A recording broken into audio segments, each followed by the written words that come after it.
जय हिंद साथियों, वीओ 90 के इस डिजिटल प्लेटफॉर्म पर आपका स्वागत है। मैं हूं फरहद शकीब। पूर्वांचल के बाहुबली नेता मुख्तार अंसारी की कल देर रात न्यायिक हिरासत में हुई रहस्यमयी मौत पर लगातार सवाल खड़े किए जा रहे हैं और निश्चित रूप से उन तमाम सवालों के जवाब हर एक देश का नागरिक जानना चाहता है। वो नागरिक जो न्याय में विश्वास रखता है, वो नागरिक जो लोकतंत्र के मूल्यों में विश्वास रखता है, वो नागरिक जो मानवाधिकार को समझता है और वो नागरिक जिसे इस देश की न्यायपालिका पर भरोसा है, वो तमाम लोग मुख्तार अंसारी की मौत के बाद जो सवाल खड़े किए जा रहे हैं उनके जवाब जानना चाहता है। और निश्चित रूप से जवाब सिर्फ और सिर्फ उत्तर प्रदेश की सरकार के पास है, उत्तर प्रदेश के प्रशासन के पास है। ऐसा क्या हो जाता है कि जब 27 मार्च को उनकी तबीयत बिगड़ती है तो 26 मार्च को, माफ कीजिएगा, सुबह तबीयत खराब होती है और 15 से 16 घंटों के अंदर अंदर उनको रानी दुर्गावती हॉस्पिटल में एडमिट करवाकर वापस जेल में पहुंचा दिया जाता है। जबकि जब वो रानी दुर्गावती हॉस्पिटल में एडमिट होते हैं तो उनको सीसीयू में रखा जाता है, आईसीयू में रखा जाता है। तो आईसीयू से सीधे निकालकर जेल में वापस भेजने का क्या मतलब है? हम अपने आसपास अपने घर परिवार में किसी मरीज को देखते हैं, हम सब लोग जानते हैं कि कोई मरीज जब हॉस्पिटल में आईसीयू में एडमिट होता है, सीसीयू में एडमिट होता है और जब वो उसको वहां से निकाला जाता है तो फिर उसको वार्ड में रखा जाता है। डॉक्टर्स उस मरीज को 2-3 दिन अंडर ऑब्जर्वेशन रखते हैं हॉस्पिटल में।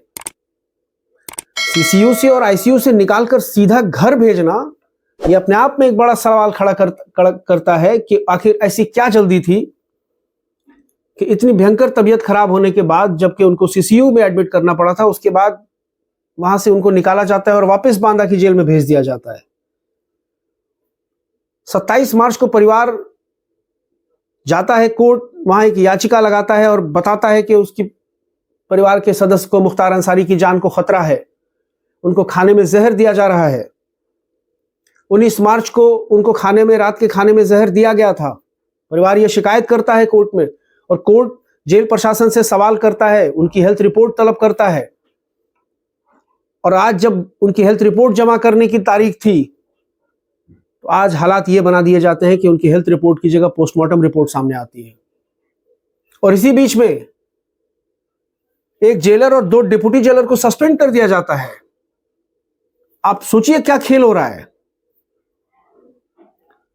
हार्ट अटैक से मौत हो गई, खबर तो ये चल रही है।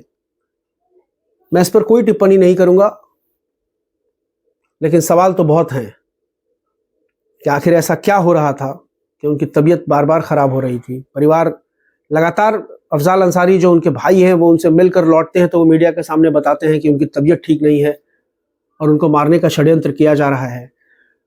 और 8-9 दिन पहले की एक चिट्ठी भी सोशल मीडिया पर वायरल हो रही है जो मुख्तार अंसारी की तरफ से लिखी गई है और एमपी एमएलए कोर्ट में सबमिट की गई है कि उनकी जान को खतरा है, उनको जहर दिया जा रहा है। और बाकायदा कुछ लोगों को नामजद आरोपित किया जाता है कि ये लोग उनकी जान लेना चाहते हैं। इसमें मनोज सिन्हा का नाम है, माफिया डॉन ब्रजेश सिंह का नाम है जो भाजपा का बड़ा नेता है इस वक्त, और भी कई लोग हैं, कई ब्यूरोक्रेट्स हैं, उनके नाम है बाकायदा। और 8 दिनों के अंदर अंदर मुख्तार अंसारी को ये दुनिया छोड़ देनी पड़ती है। क्या ऐसे हालात हो गए थे? हार्ट अटैक से निधन हो सकता है, कोई दिक्कत नहीं है इसमें, बिल्कुल ये स्वाभाविक है किसी भी व्यक्ति की हृदय गति रुकने से मौत। लेकिन हालात क्या थे उस पर गौर करना जरूरी है। तमाम विपक्ष के नेताओं की टिप्पणियां भी आई हैं। पप्पू यादव ने तो न्यायिक जांच तक की मांग कर दी है। अखिलेश यादव लगातार सवाल खड़े कर रहे हैं और उनकी पार्टी तो लगातार योगी सरकार पर आक्रामक है। और बाकायदा अब तो योगी सरकार द्वारा संरक्षित माफियाओं की एक पूरी सूची सामने आ गई है कि किस पर कितने मुकदमे हैं और वो इस वक्त कहां हैं। योगी के स्वजातीय लोगों पर जो मुकदमे हैं, कितने गंभीर धाराओं पर मुकदमे हैं, उसकी एक पूरी सूची बाहर निकल आई है। अब तो ब्रजेश सिंह पर कितने मुकदमे, जितनी उसकी उम्र नहीं है उससे ज्यादा उस पर मुकदमे हैं। लेकिन वो भाजपा का वरिष्ठ नेता है, शायद मेरी जानकारी में सही है हम तो वो शायद भाजपा का विधान पार्षद है। आप अंदाजा लगाइए कि यूपी में हो क्या रहा है। पिछले साल अतीक अहमद की मौत हो गई, जेल से अस्पताल ले जाते हुए 2 शूटर्स आते हैं, गोली मार के चले जाते हैं और सुरक्षा व्यवस्था में लगे हुए लोग जो सेमी ऑटोमेटिक और ऑटोमेटिक राइफल्स लिए खड़े रहते हैं वो देखते रह जाते हैं। तो पिछले साल रमज़ान में अतीक की मौत, इस साल रमज़ान में मुख्तार की मौत, और क्या अब अगला नंबर आज़म खान का है, अब्दुल्ला आज़म का है, तंजीम फातिमा का है, क्योंकि आज़म खान सीतापुर की जेल में बंद है, अब्दुल्ला आज़म हरदोई की जेल में बंद है, तंजीम फातिमा भी किसी जेल में बंद है उत्तर प्रदेश की, जो आज़म खान की पत्नी है। दिल्ली में केजरीवाल बंद हैं, हेमंत सोरेन जेल में बंद हैं। तो अब तो हर तरफ ये सवाल खड़े हो रहे हैं कि कौन सुरक्षित है जेल में और न्यायिक हिरासत में।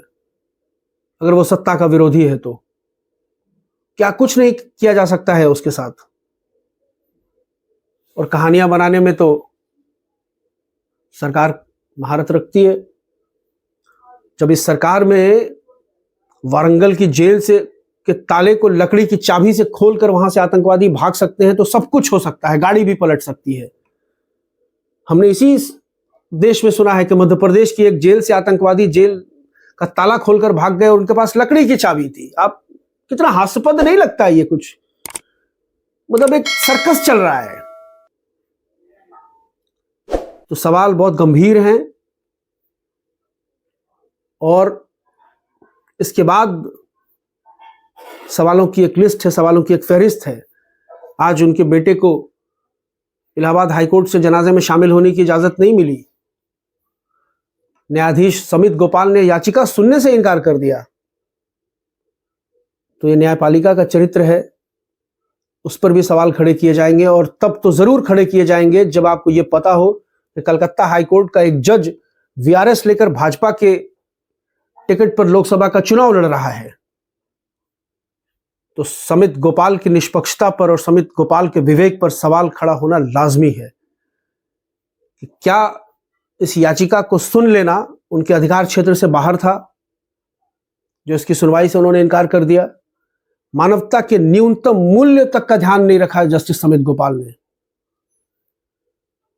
और दूसरी तरफ अपराधी अगर सत्ता का समर्थक है, सत्ता को उससे फायदा है, तो वो दंदनाता फिरेगा अपने प्रदेश में। आप राम रहीम का उदाहरण देख लीजिए, 2 साल में 6 महीने बाहर रहा है वो। अभी अंतिम पेरोल उसको 19 जनवरी 2024 को दी गई है 50 दिनों की, जहां तक मेरी जानकारी है।